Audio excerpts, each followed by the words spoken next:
So, I wanted to give you a heads up that in today's conversation, we are covering the topic of suicide. And this is such an important conversation that, along with sort of more broadly, the themes of mental health are so often pushed into the shadows and just not spoken about.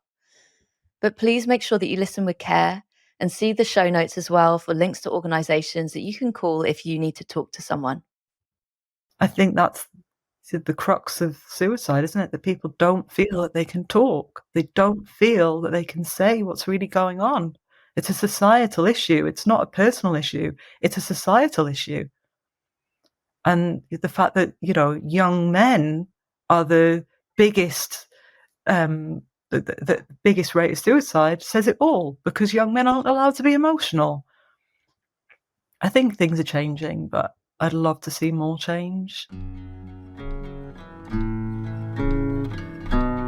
Hey, I'm Tanya Wilkinson, and this is Death on the Daily, bringing the conversation about death out of the shadows and into the mainstream. Because along with birth and change, if there's one thing that's going to happen to us all, then death is it.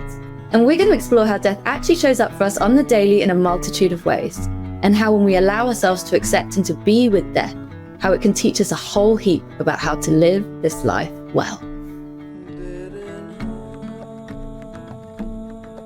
Melissa Maouris is a reparenting coach, helping people to transform the relationship that they have with themselves. She's also the host of the Reparenting podcast. And through her beautiful purpose, she shares the ancient tool of reparenting with the world, which enables you to become your own parent to yourself. What this does, as I know myself in my work with Mel when she's been my coach, is it helps you to release blocks and narratives that are holding you back, increases your confidence and authenticity, and allows you to experience flow. And Mel is a dear friend who supported my own journey since leaving Formula One and all of the ups and downs that I've had. Plus, she's held space for me in my grief. In today's conversation, we are going to go deep into a personal loss of Mel's as we explore what death on the daily means to her. So, Mel, welcome to Death on the Daily. Thank you so much for having me. I'm really happy to be here. Thank you, Mel. I'm so happy to be sharing this space with you. And as we get started, I just would love for you to root us into your death on the daily. Where do you want to speak to when it comes to any of the themes of death and grief? So I feel like death really is there every day, isn't it? I know that in your work, there's a lot of speaking to nature, and it's the same in my work. I feel that as a society, we've kind of lost touch with that part of us that needs to die, right? That part of us that needs to renew and rebirth every now and then. And that's kind of really a big part of what I do in my reparenting work, alongside many other things. But I think it's like living more in tune with our true nature, and also it's also really connecting to how we really feel. And I think grief is a really big part of our human experience. It's a huge part that we're kind of ignoring. We bury it, we ignore it, we do whatever we can to like not feel grief. And I think it's a really important emotion that we need to rethink and re-feel, I guess. And, I've had so many different experiences myself with grief. The reason that I got in touch with you about this particular episode was about my stepmom. My stepmom, the biggest experience of grief that I've ever had. About 3 years ago now, 2021, she sadly committed suicide. And that I'd experienced grief before. I'd experienced obviously grandparents passing and friends passing, and I'd actually had suicide in my life before from a friend. But when it's someone so close and part of your family, it's so visceral and it's so shocking and it's so raw. And I went on such a big journey with it, like such a huge personal journey around what it is to grieve, what it is to like really fully feel what grief is. And I'm quite passionate now about holding people in grief and helping people understand their own grief, and also destigmatizing suicide, because I think there's so much stigma and so much fear around saying the wrong thing, or around what it really means if somebody commits suicide.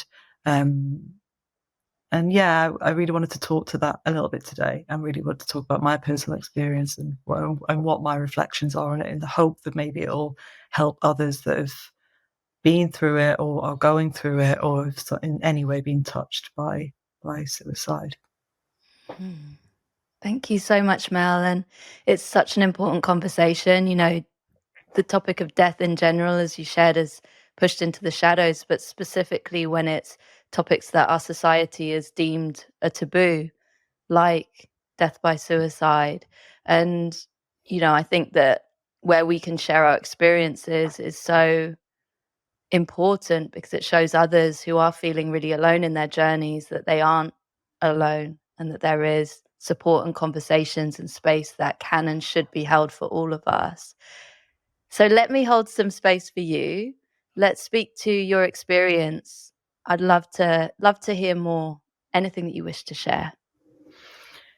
Yeah, so my stepmom sadly had bipolar, which is something I didn't actually know about. That was something that was kind of kept in the shadows until there was a bit of an episode that happened 2013, somewhere around then, and where I got much closer to her. I'm lucky that I'm close to both of my step parents, I must say. Like, obviously, it's a complex relationship sometimes, but I became and am very close to both of them. Even though she's passed, I still feel close to her. And we've got particularly close when I was told about bipolar, and yet she lived in Australia with my dad and her two sons, and then COVID struck in 2020, and obviously there was the lockdown, which was really quite strong there. And I think sadly she felt really isolated, and every time she had an episode, she would always want to travel back to England and be with her family, and she couldn't do that. And so I think sadly COVID kind of exasperated her mental health issues. And I wasn't really privy to a lot of it, because at that point, when I was on the phone to my dad, she would kind of pop in and then pop off, and I couldn't really get a read of what was going on because I was so far away. So it was a huge shock to me when my dad called me and said that she'd gone missing. But I could see he was visibly upset, and my dad is never visibly upset, that something was really wrong. And I remember that couple of days where she was missing, just feeling like adrift, like really not knowing what to do, taking myself off to nature and walking and just trying to get some clarity. I think I kind of knew, interestingly, that week I'd been really off balance. I'd been going to bed early and feeling super emotional, crying. I remember crying quite a lot. It's like my body kind of knew something was coming, which sounds really strange, but that's happened to me before. And I'm sure you know how sometimes your body can be quite wise and tune into something even though it doesn't know what it is. And then a couple of days later, I got a phone call from my dad saying that they'd found her body, and she checked herself into a hotel, and because she didn't want anybody, her sons or my dad, to find her, and she'd taken some pills, and she'd basically just decided that she'd had enough.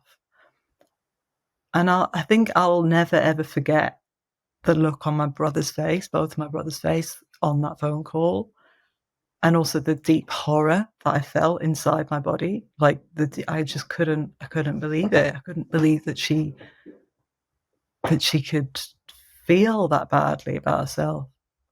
Because she was such a feminine, maternal presence in my life, And she, anyone that knew her would say that, but she's so caring and so warm and so wonderful. But sometimes it's those people that really can't feel that way about themselves, right? Which is the saddest thing. And so, yeah, and the worst thing is that because it was COVID, I couldn't travel to the funeral because there was like a quarantine. It would mean being away for at least a month. I had a 2-year-old at the time. It just wasn't possible for me to be away for a month. And so I kind of had to grieve alone, which brought up a lot of my own childhood trauma of like being separated from that side of my family, not feeling part of that family. It was a lot. And I remember like I kind of made a pact with myself that I was just going to feel it. Like, even though it was excruciating, it was so hard. I just had to feel it. And I really believe that everybody grieves in their own way, right? I saw that in our family. I saw that my dad couldn't grieve in the way that I grieved. My one of my brothers couldn't either, but the other one could. He was like instantly, I need some help. I need to go to therapy. I need to face this right now because it's crumbling me. So we got a lot closer. I kind of helped him find some people that he could speak to. We all got closer. One thing I would say about grief is what surprised me is that even though I felt so much pain, I also felt so much love. Like it was there, like viscerally there all the time. Like my heart had just burst open. And I just, like I say, I just committed to feeling that. I was like, I just have to feel this. I can't, I could have shut it down. And actually there was moments where I was with my 2-year-old where I felt I have to shut this down because she started to not, she was always very attached to me. She started to attach to dad, and I could see that she could feel that. And that was a lot for her to feel.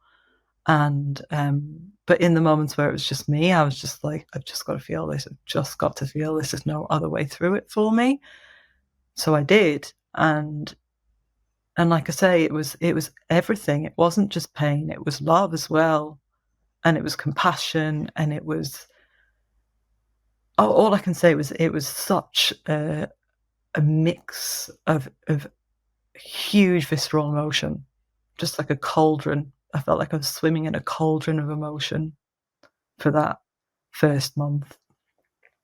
And then slowly things started to get better, things start to normalize. And I think the thing with suicide is that it's so shocking. You feel like you could have done more. I think no matter who you are, if you're close to that person, there's always going to be this, could I have said something? Could I have done something? Could things have been different? And I think that's the hardest bit about it, right? And the shock. It's just so out of the blue. And you'll know that from your own experience, right? When grief is sudden, when loss is sudden, it's so big. And yeah, but it did get easier. It did. And yet then sometimes there's moments where it just comes back, right? That's what grief does. Something will just unlock it, and you'll think that, oh, I've accepted this on a certain level, but then you'll be right back in it. Something will trigger you right back to feeling all of those feelings that you felt, not maybe in such a deep way, but it's still so raw, right? That's what grief is. It's just raw. And I still have those moments, and one of the things that really helped me get through it, I think, is talking to her, which I still do. I did it this morning before this. I was like, I'm just going to talk to her and just see, and sometimes I hear her voice back. I know it sounds very strange, but sometimes I just feel, it's like I feel her. And she was really there after she passed. She was there so much. Like, I felt that she was by my side. And I'm sure, my brothers and my dad and everyone that was close to her felt the same thing. She's I do wonder if that's what happens, if suddenly the spirit just spreads out and goes and is there for the ones that they love. I don't know. That's the theory, but it did feel like she was there, and it did feel like I could talk to her. And sometimes I do still do that. just to bring back that feminine maternal presence, which I really, really didn't realize how much I needed in my life until she was gone. Mm. Oh, Mel, thank you so much for sharing, and really want to honor your stepmom. What's your stepmom's name? She's called Sue. Sue. Want to honor Sue as well in this conversation. And obviously, I think it's so profound as well, you sharing that continuation on in that relationship with her and speaking to her and hearing her voice. I have that with our daughter who was never born alive. And I heard her voice through pregnancy, and I still have conversations and still hear her as well. And sometimes as well, she gives me advice or tells me what I shouldn't be doing when I'm burning myself out or doing silly things that are not honoring myself. But I think that's a really, really profound practice that anyone listening as well can take forwards if that is, yeah, obviously in alignment with your beliefs and everything. But it's been really supportive for me, and it's beautiful to hear as well how that's been so supportive, and how your stepmom Sue can continue to be a part of your life with that love as well. So you mentioned around grief and love, and actually in allowing yourself to fully feel your grief. And what I could really feel was it's going through, you've got to go through that grief. Tell me a little bit around, I suppose, that complex cocktail of different emotions. You mentioned that love came through that, because I think for me, what really comes up in this space is actually when we numb. That's where we actually don't allow ourselves to really feel that the depths of our love for that other person, or be able to really root into. For me, with our daughter, it was curious glimmers of real meaning and purpose that came through. But yeah, tell me more about the complexities of the grief that you held. It's really interesting that you bring up the topic of numbing, because it came to me this morning from like I said, straight away, my intention was feel it, just be with it, totally be with it. And I have always spoken to her, and she's always been, I've planted flowers for her in our garden, all the different things just to stay connected to her. Then last year, when I was pregnant with my second daughter, we went through quite a lot of trauma in my pregnancy. Like we had a big burglary, like we were doing a house renovation, lots of things were going on. And I think I went into this sort of protective cocoon of like, I don't want to feel too much stress for the baby, and there's already a lot of stress going on. And Sue kept coming in, like I kept feeling that she was kind of, all I can say is like little signs, little like glimmers that she was there, and I was like pushing it away. It was almost like, on reflection, in hindsight, I didn't realize what I was doing, but it was like I didn't want to feel the grief, because it was like there's too much going on, I haven't got space for it right now. This is like towards the end of the pregnancy, and I was just like too much, too overwhelmed, and I was numbing, right? Didn't realize at the time, but I was numbing. I was just really didn't feel that I had this space or the capacity to hold it. And then in birth, they talk about how the veil, the birth and the death portal is so similar. Right at the cusp of my birth, I had this psychedelic experience, and it was like I was completely somewhere else, and she was there. She came to me and she said, "You're really angry with me." And I was like, "Am I?" And I realized I really was. I had not faced the anger that I had for her, because I think anger is also a part of grief that people don't talk about, especially with suicide, right? And I had to face it there, and I was like, I have been angry with you. I'm angry that you left us. I'm angry that you left your sons. I'm angry that you left my dad. I'm angry that you're not part of our life anymore. I'm angry that this happened, that we had to go through all of this. And it was wild, right? That there in this moment, which is like very sacred, but also, so unexpected, that I would have to face that. And I did. I just faced it.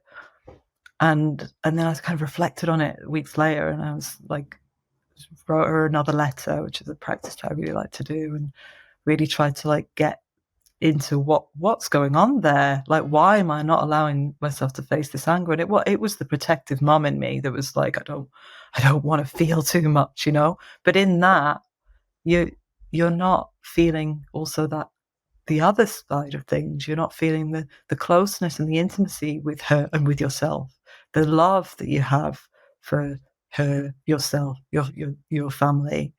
So I kind of since then have made a pact to try and feel everything, even when it's like it's uncomfortable, it's difficult to talk about. It's a difficult thing to say that you're angry with someone who's passed, that's not there anymore. But it happens. It's of course, just because they're not there doesn't mean you're not angry with them, or you're not. You have to feel good about them all the time. That's not the full human spectrum of experience. So yeah, that was a big revelation for me, and I think it's quite a common one that probably a lot of us just don't even realize we're doing. That's so profound, and thank you so much for sharing that. I think that there's so many different elements that I want to speak to. I could probably do a whole podcast on what you've just shared, but I think specifically around that, the numbing, and I think for me, and this actually came up in a previous episode with Amy Wright Glenn, where she was talking about when we numb, oftentimes that is our body is just doing what it needs to do to keep you safe, to keep you and your unborn daughter, protected in that moment. But as you acknowledged, that was obviously something that needed to be expressed. So, how profound for that to come through in that in the birthing experience. I think I'd never really thought about that sort of.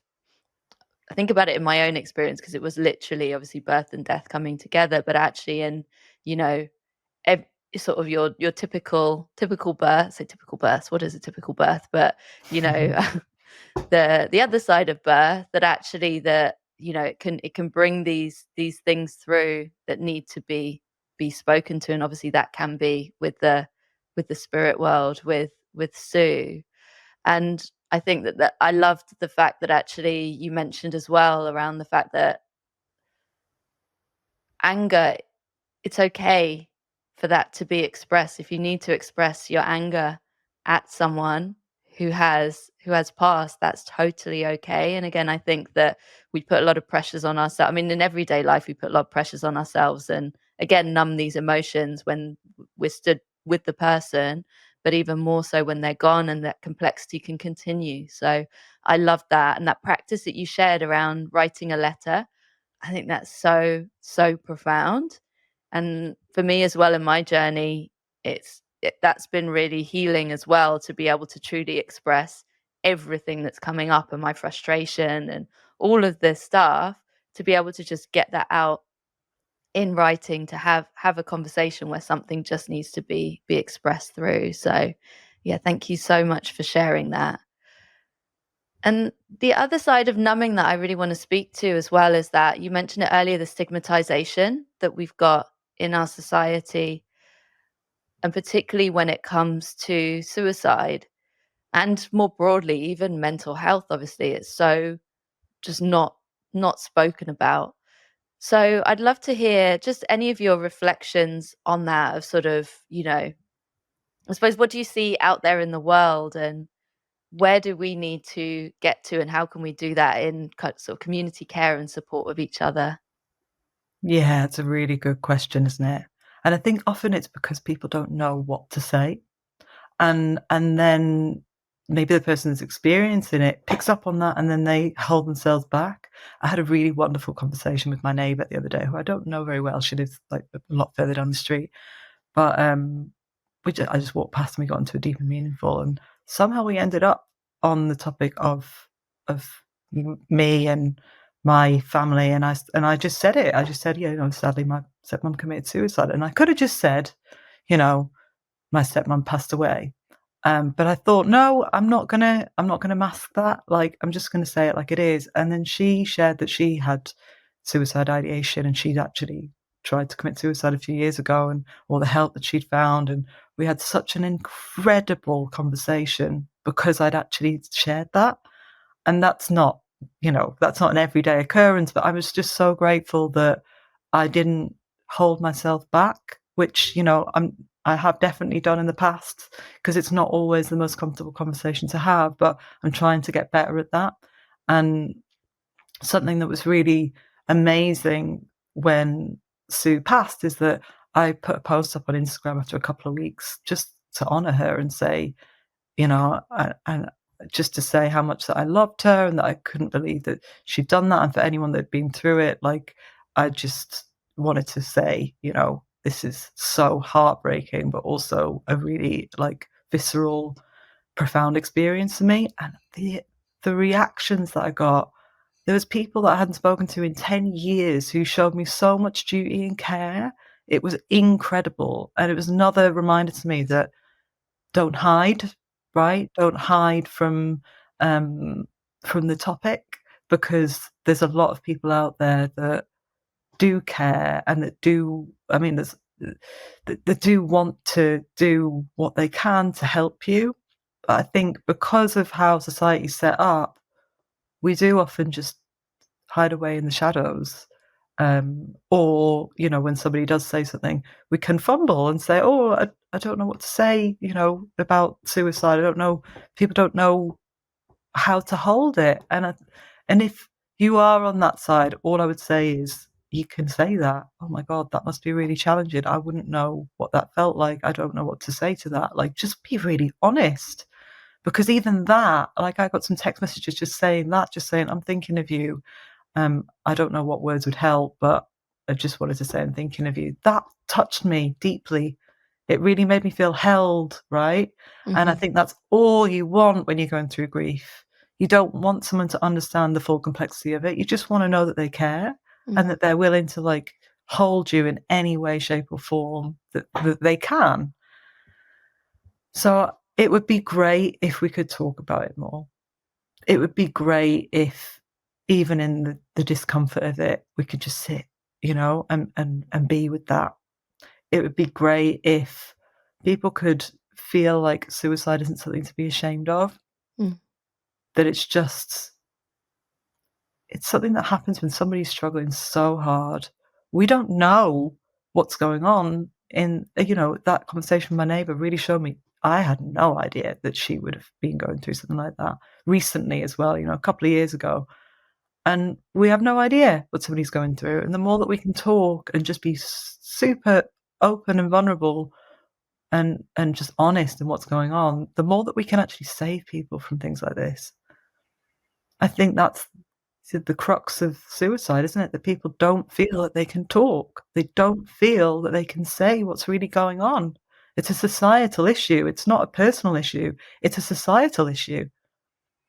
And the fact that, young men are the biggest, the biggest rate of suicide says it all, because young men aren't allowed to be emotional. I think things are changing, but I'd love to see more change. I'd love to see like being emotional as being a strength, because it is. Yeah. I see vulnerability as like a superpower, and I've come from the opposite of that, believe me. And I've seen so many people, I'm sure you'd agree, right? Like, come from not being able to really understand and hold their feelings to like really like coming to the other side and feeling that makes them more whole. That makes me more whole, right? And I've seen it in my clients. It's not weakness. It's just not. It's like it's a true power to be able to recognize, I'm struggling. I need to talk about it. I need support with this. Yeah. Yeah, I think that's so, so profound, and all of our responsibility you mentioned around, how much is unsaid in our society. And as you shared that, I just thought of, the sort of, as I've talked about this on previous episodes, I've been very conditioned to say, I'm fine. How you feeling? I'm fine. Absolutely fine. Yeah, all's good. All's well. And again, that conditioning means that when we are struggling, when we do need to talk, when we need support, again, we're not taught actually, yes, speak out. Or actually in the space of, us as coaches, we hold space for our clients and we really let them speak their truth, but also connect into, what's their body language saying, what's the unsaid. And I think again, that's the thing that really comes through for me as well is, if there's someone who you have that intuitive sense, or you're just, you can feel something's not quite right, to be able to just be with them and perhaps, you know, keep checking in or ask questions slightly differently to really unearth, actually, do they need to speak to someone about what's coming up? Because I think there's too many people, and I put myself back, even sort of, when I go back into uni and times where you're kind of quite unsettled, and I look back on first year uni, and I now can look back on the fact of sleeping a lot and things that are the typical signifiers. Actually, there was depression there, and on the face of it, I was just bobbing around being like, yeah, absolutely fine. Yeah, I'm fine. Everything's all good. Speak to my parents and everything. Yeah, everything's great at uni. But actually, did I need to speak to someone and say, actually, I feel really lonely and I don't really know, I've landed in this new world. I'm not sure that, I really fit in, etc. But that was a conversation that I never thought of or knew that I could have with someone. And I think that really is the key. And that's where we can all be those space holders in this world, to be able to come in with that compassionate care and connection, to just let people speak their truth. I think that's really powerful. Yeah. And I think it's a real English thing to like, oh, I don't want to pry. I don't want to step on somebody's toes. But actually, if your intuition is saying, this person doesn't seem okay, oh God, you've got to, that's like, to me, it's your duty just to say, and sometimes you don't even need to say anything. I went to a comedy gig last night, not really a comedy gig, actually. It was all about a personal life story of trauma. And there was a girl there that I knew, and she came out and she was crying so much. And I just looked at her and I didn't say anything. I just gave her a cuddle. She was like, I can't even talk. I was like, don't need to talk. Just have a hug.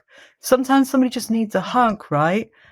I think that's all they need. It doesn't need to be words. Doesn't need to. We get lost in the language, don't we? We just need to hold each other a bit more. When somebody's struggling and you see it, I think all you need to do is like, a bit of gentle touch, whatever feels intuitive. But it's an art, isn't it? It's an art holding space, and I wish that we were taught it at school. I think that would be like, that's the ultimate vision, isn't it? Let's have some space holding sessions at school.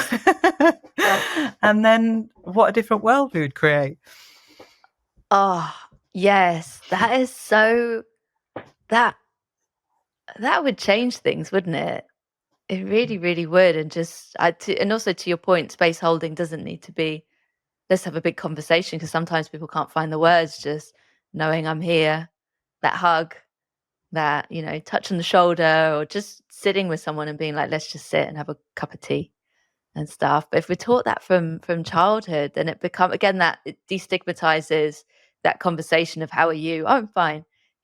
Actually, I'm not fine. It destigmatizes that element of actually, let me, to your point where you mentioned it's seen as a weakness. And again, and I know that this is an area that you're definitely an expert in, of like speaking to where these patterns go back through our childhood. But now I'm thinking about it. Yeah, how many weaknesses are inbuilt in us through our school experience, or that kind of the upbringing, the societal, I guess, perspectives of happy equals good, confident equals good, crying and feeling sad equals bad. Oh, don't cry, don't show those vulnerabilities, and seeing that as a weakness. Yeah, and something I was about to say there, you were in tune because you really touched on it, is I don't want to shame anybody that doesn't feel that they have the capacity for that, because we do have inherited ancestral patterns, right? We do have the way that we were held is the way that the only way we've experienced being held, right? So sometimes it's really difficult and uncomfortable for us to be in a space of really big emotion, uncomfortable emotion. Sometimes that can feel like too much for our nervous system, and that's okay, right? I would say that there's space holders and there's people that, like, could make people laugh instead, or everybody has their own gift in that. But yeah, so I don't want to shame anyone who doesn't feel that that's their natural way of being. See that there's also other ways of being that can be helpful in those situations. But I think the thing is to recognize, where are you suppressing parts of yourself? Where are your shadow sides that you're not showing up to? And you'll know, because it feels deeply uncomfortable, right? And can you go there? can you look a little bit in that direction and see what needs to have a little bit more light shone on it, you know? And I think our country particularly is really bad at not showing up to those uncomfortable emotions. And I think unfortunately, we've got a lot further to go because there is that colonial past and everything's pushed away. And, you know, there's a lot of deep rooted stuff that is now bubbling to the surface slowly. So it's not going to happen in one generation. It's just not. But there's little things that everybody can do. There's little things that you can show up to in yourself that make a ripple effect in the collective, you know?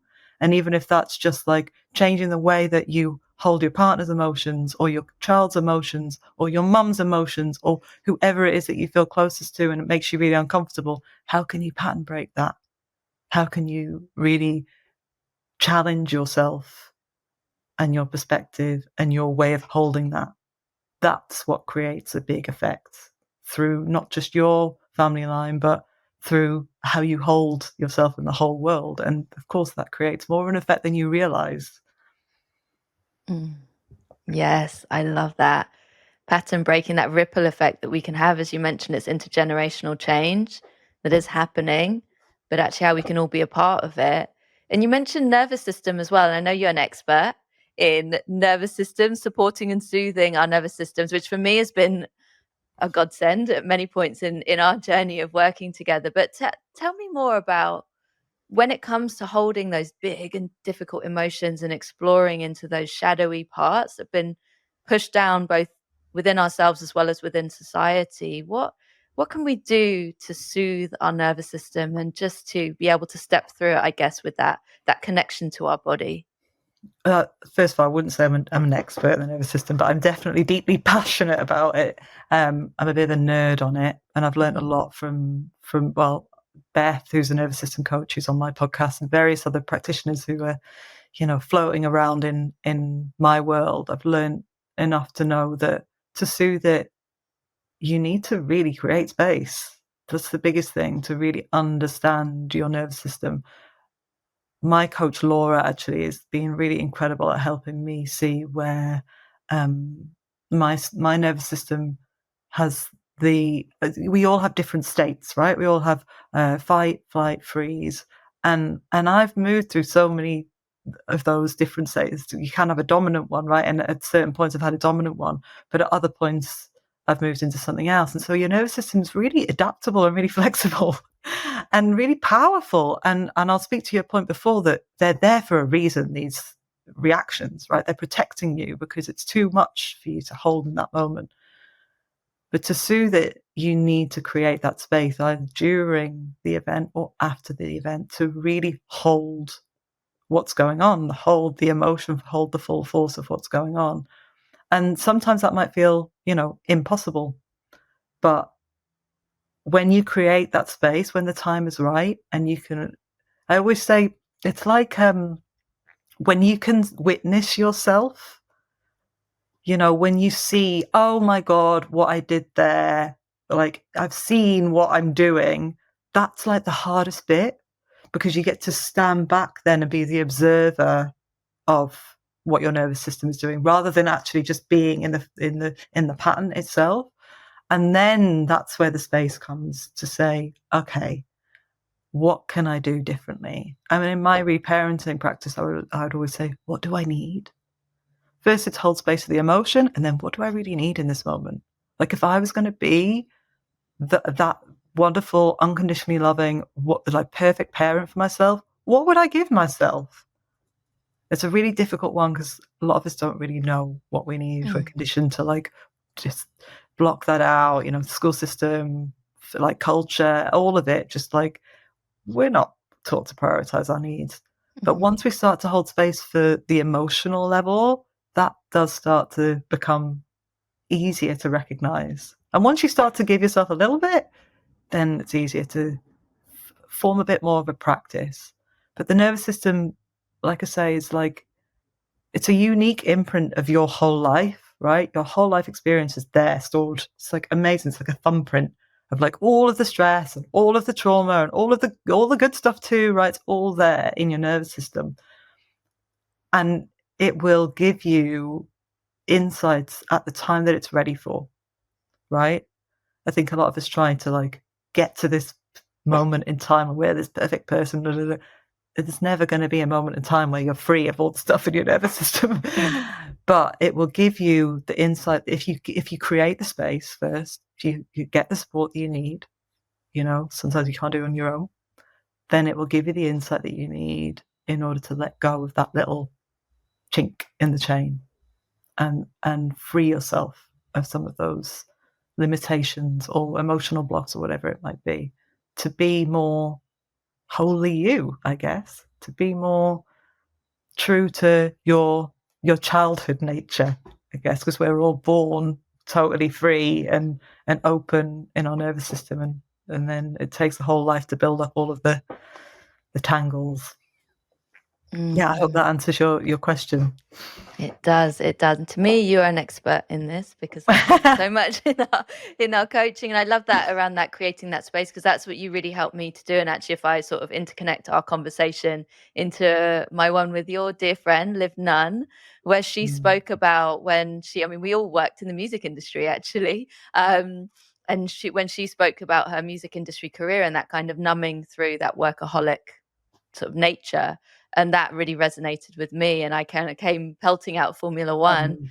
And that was it's sort of, again, it's that conditioning, isn't it? And you really helped me to create that space and really purposefully plan for the space that I needed to be able to go inwards and to understand. And to your point around what do I need, that what you helped me to look at was, what do I really need, versus, again, away from those shoulds of, oh, at this point I should be. I remember you called me out on, I had a weekend planned and it was of yoga and then this and then breath work, etc. And you're like, but that feels really overscheduled and not really allowing that, even though it sounds like it's allowing the space for you to be with yourself and feel, there's not truly that sort of undefined space where actually I could then go and explore. So that was something that you really, really supported me on. And to your point as well, it obviously, when we are conditioned to keep going like a little road runner, or sprinting through all that hamster on the wheel, what you really helped me to do was, again, step by step, just move into a different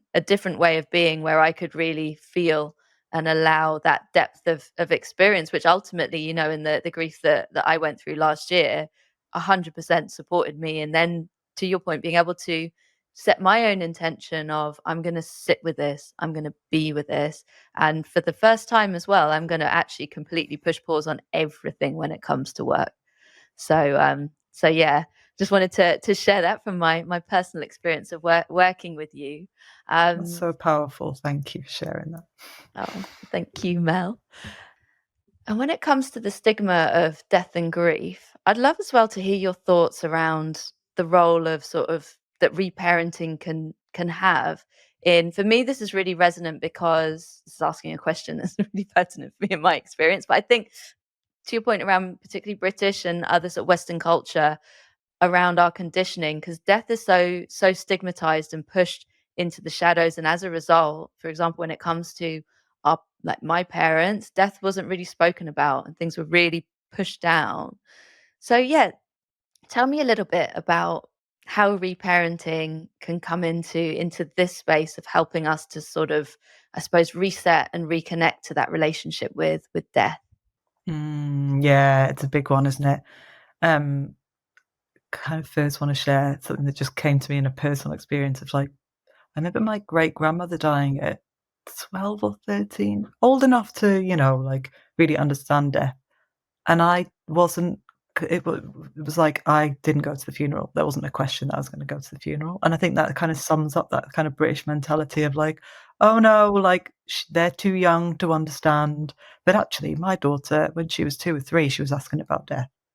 And there was a period of time when she was really, really like, so when did they die and how did they die? And that everybody has, no matter what the age they are, has the right to know about death and understand death. And it starts really early, that conditioning of, is it okay to talk about death? Is it okay to be with death?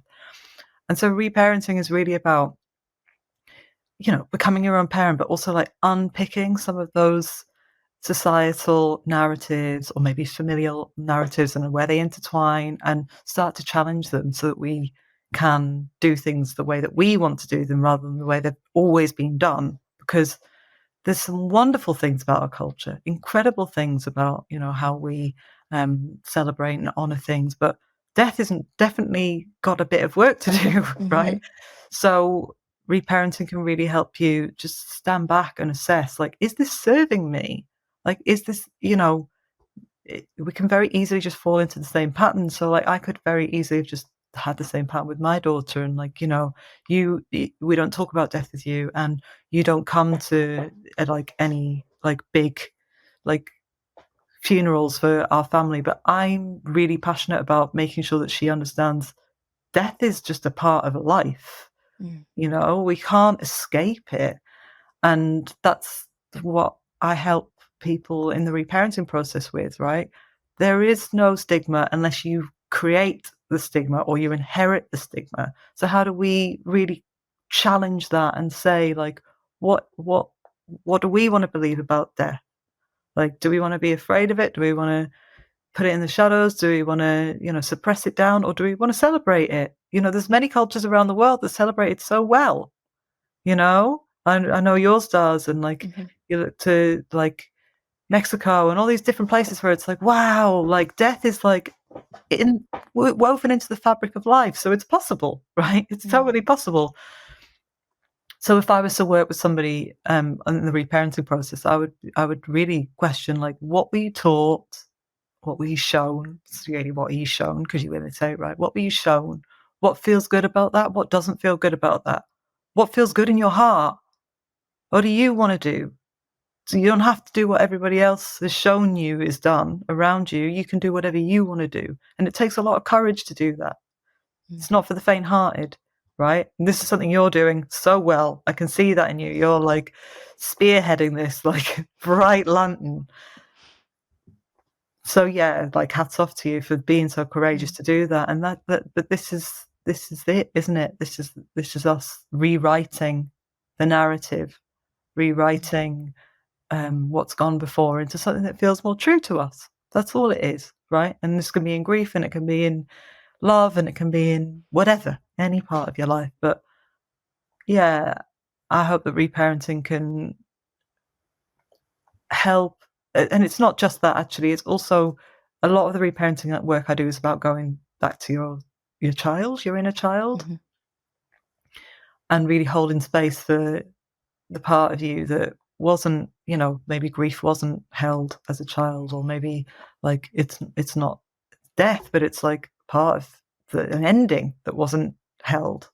So sometimes we need to do that work as well, like on a more visceral level. Sometimes we need to go back to these moments in time where it's not our parents' fault. It's not, school's fault. It's not our caretaker's fault. It's just that they weren't held in that way. But you can do it as an adult. You can go back to yourself and say, oh my God, what's happening with you? What are you feeling right now? And what did you need in that moment? It's always a mirror. It's always a mirror between that moment and what's going on in the present moment. So when you see that, when you give yourself that, that's pure medicine for what's going on right now, right? And it can totally transform what's going on inside, like any inner conflict or any drama. Like, it can help you let go of stuff that you don't need to be holding on to anymore. So yeah, that's how I use reparenting, really, in that space. Oh, that's so powerful and so needed. We are all those layers of our past experiences, and then all of that trauma and all of the experiences that our parents, grandparents, etc., and to be able to shine that spotlight and have that conversation, which like you said, it takes courage, and it also has heaps of, my experience with you, it comes with heaps of that self-compassion as well. It really builds that up to be able to just speak to those parts where there is hurt, there is pain, there are things that are unspoken. Or as you mentioned around the reconnection to nature, ultimately what this does is it's reconnecting us to our true nature as humans of nature. Death is a part of life. And without that, actually, you mentioned earlier around that wholeness, we are missing out on being truly whole.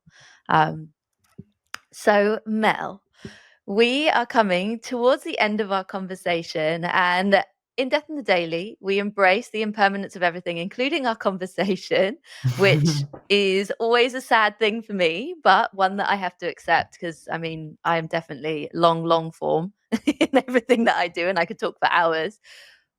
But I have a couple of final questions. One is, if you were to write a note to your past self at the point of, it could be, when you lost your beloved Sue, it could be at any other point in life where you've been sort of, I suppose, navigating and experiencing death and grief. From this place that you're sitting in now, what wisdom would you share with yourself? It's a really good question. I would definitely sort of echo what I said before, and like, don't be afraid to talk about it with everyone and anyone. It would also be like, everything's going to be okay, because I think at that moment it felt like the world had collapsed. I'm thinking about when I lost Sue, and it would be everything's going to be okay, which is funny because it's what my partner always says to me when I'm upset. But it is such a powerful thing to just say everything is going to be okay, and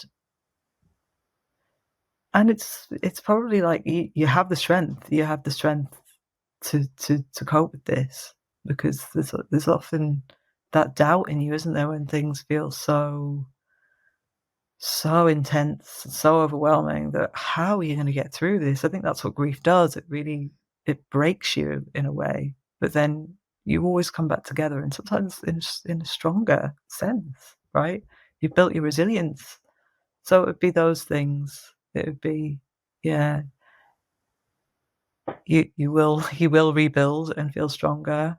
Everything's going to be okay, and don't be afraid to talk about it. That's why I'm really, really grateful for this conversation as well. Actually, it's been really healing, another layer of my healing. So thank you so much for having me on the podcast and holding space for me so well. Oh, Mel, thank you so much. And for you, with your courageous shares, it takes courage to show up in this world and to share these stories. And within courage, there's that heart, and I can feel that heart and that love, and I can feel Sue's energy in everything that we've shared today. So really honoring as well, Sue, in all of this.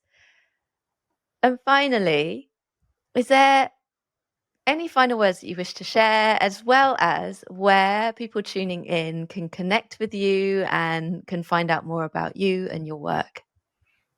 Yeah. Final words, I guess, would be, if this conversation has touched something in you, like if it's made you think about somebody or something that's occurring, then don't be afraid to act on it, is kind of what I'd say. So I think sometimes we can hold ourselves back a bit from reaching out to the people that need it the most. So yeah, if that's the case, then don't be afraid to do that. And where can you find me? So I'm on Instagram, Melissa Maouris. I've got a podcast, the Reparenting podcast. I share some of the stuff around my birth story, season 2, and yeah, there's a lot of different topics on reparenting in there if you want to find out more. Beautiful. I will put all of the links into the show notes. And Mel, thank you so much for everything that you've shared today. And for anyone listening as well, if this has personally touched you, I just hope that you can take good care of yourself, as well as us all taking good care of each other. Thank you so much. All of my gratitude to you for joining me for another Dead Conversation. Death in the Daily is edited by David Strutt. The music is Set Free by Katie Gray. And I am Tanya Wilkinson. And if you enjoyed this episode, I would be over the moon if you can rate, review, and subscribe. It really, really helps me to get the word out there.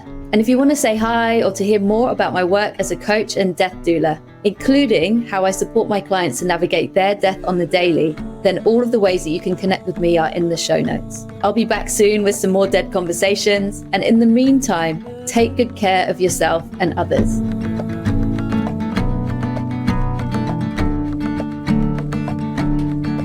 There's a cold fire, there's a crossfire, and there's something